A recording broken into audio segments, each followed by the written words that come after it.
याद करिए दोस्तों, इस सिविल अस्पताल में क्या हुआ था। यह अस्पताल इंसान को जिंदगी देता है और राक्षसों ने, मैं जब यहां मुख्यमंत्री था, इसी सिविल अस्पताल में बम धमाके किए थे और निर्दोष लोगों को मौत के घाट उतार दिया था। याद है कि नहीं है? सीमा के उस पार से आतंक होता था। क्या उस समय दिल्ली में बैठे हुए लोगों का दायित्व नहीं था कि हिसाब चुकता करे? भाइयों बहनों, ऐसे ऐसे चीजें मेरे दिल में पड़ी हुई है। और मैंने उस दिन भी कहा था, पुलवामा के बाद मैंने पब्लिकली कहा था कि जो आग देशवासियों के दिल में है, वो आग मेरे दिल में भी है।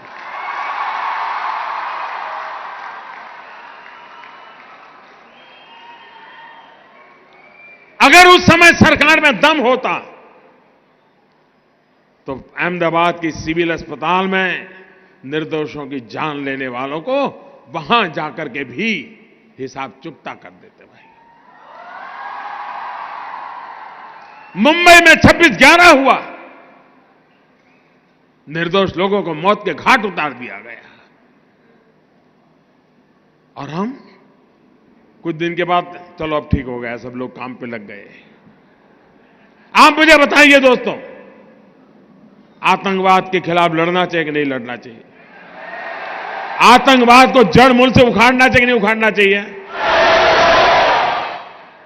आप मुझे बताइए, कौन पार्टी है जो ये काम कर सकती है? ईमानदारी से बताइए, कौन कर सकता है?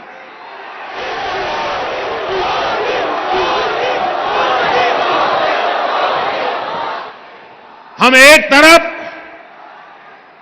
गलत करने वालों को सजा दे रहे हैं, तो वहीं ईमानदारी से काम करने वालों का सम्मान भी कर रहे हैं। और भाइयों बहनों, मैं आज अहमदाबाद की धरती पर आया हूं और सिविल अस्पताल में आया हूं, तो वो दृश्य मैं भूल नहीं सकता हूं।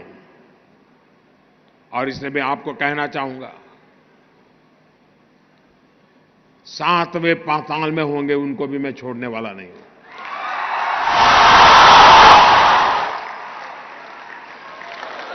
और देश का दुर्भाग्य देखिए, कुछ लोगों को तो पता नहीं क्या हो गया है।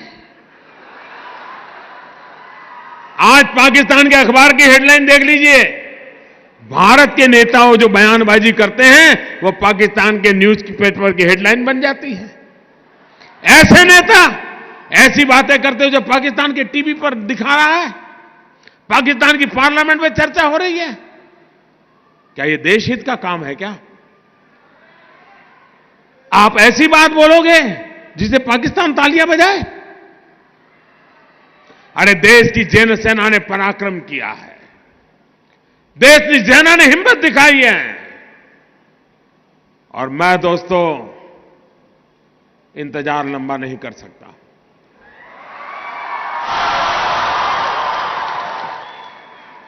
चुन चुन करके हिसाब लेना ये मेरी फितरत है।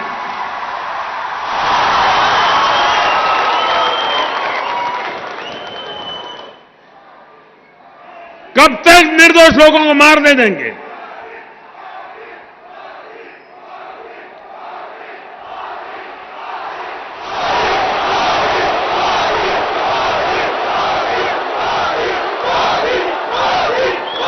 आप दोस्तों बताइए मुझे, आपको हमारे देश की सेना पर भरोसा है?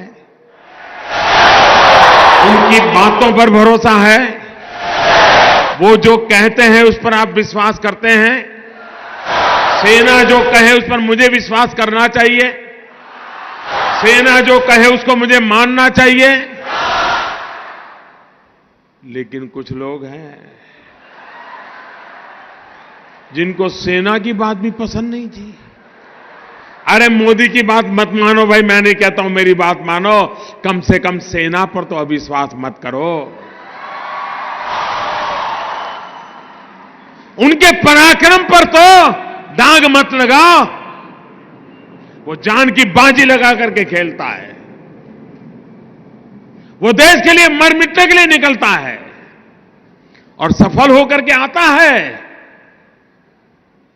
तो आपकी नींद हराम हो जा रही है।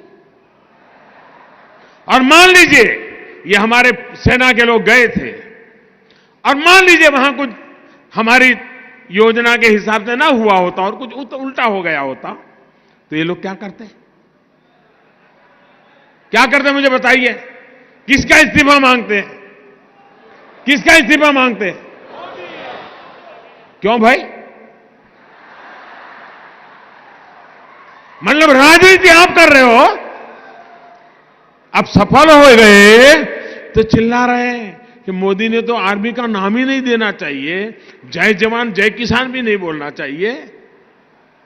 क्या देश की सेना के जवानों का गौरव करना चाहिए कि नहीं करना चाहिए? उनका सम्मान करना चाहिए कि नहीं करना चाहिए? लेकिन इनके पेट में दर्द हो रहा है।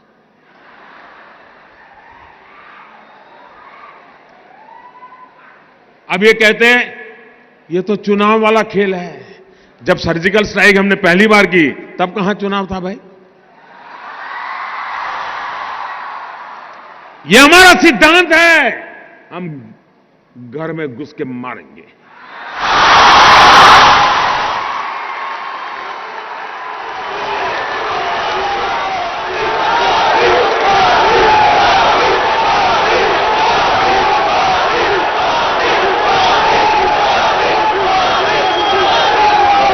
कोई देश ऐसी असहाय अवस्था में नहीं रह सकता है।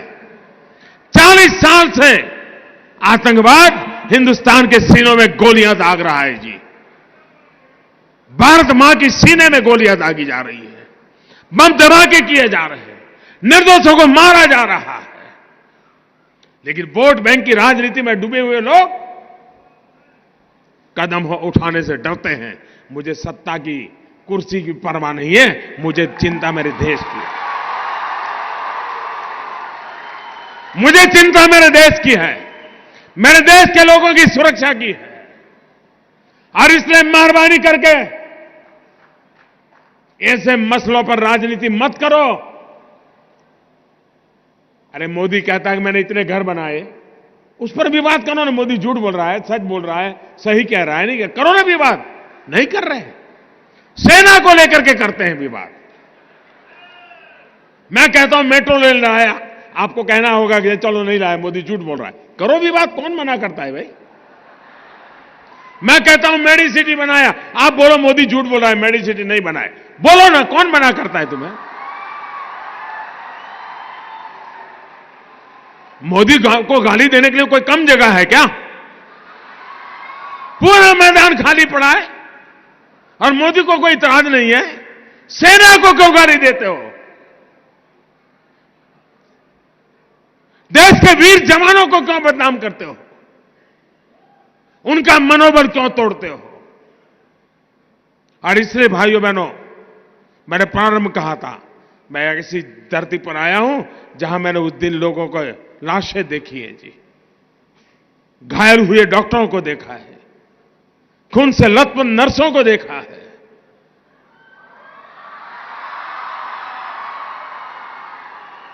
इसलिए मैंने कहा था मैं यहां आया हूं, खुल करके बोलूंगा।